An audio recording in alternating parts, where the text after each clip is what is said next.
Hello, Dr. Coleman here. Just wanted to do a video to orient you to the group project. So for the disease management prevention course, you will do a group project. The group project is going to be something you work on throughout the entire semester.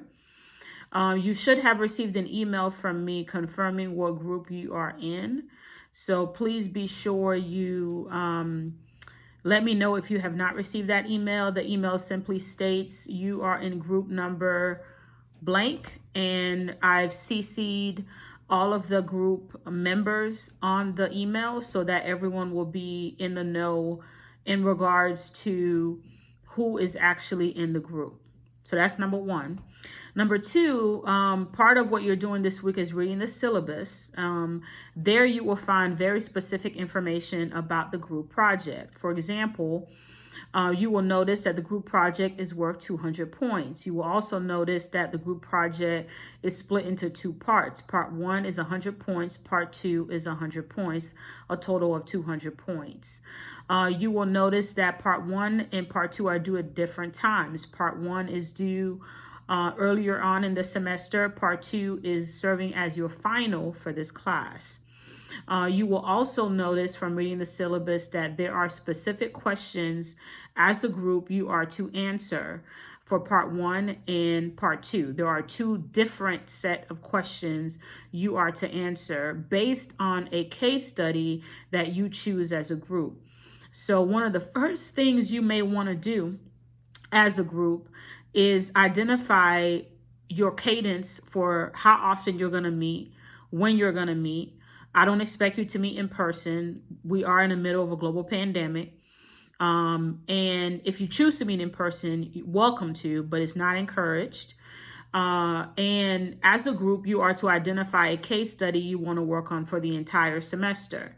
There is a case study folder on D2L where you can choose a case study as a group to work on. You will work with the same group throughout the entire semester on the same case study. You are not allowed to change groups, and you are not allowed to change case studies.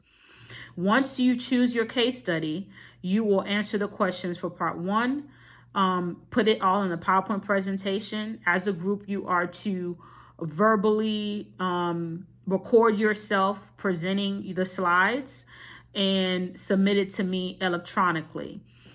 For the recording, it doesn't necessarily have to be visual. It can be just audio of you recording your voice over per slide for the PowerPoint presentation for both Part 1 and Part 2.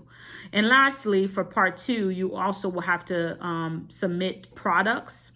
And if you read the syllabus, you'll be able to see what I'm saying, what I mean by products. So the moral of the story is read the syllabus, confirm your receipt of my email, confirm as a group how often you're going to meet throughout the entire semester and when and how. As a group, identify a case study. I have provided several for you to choose from.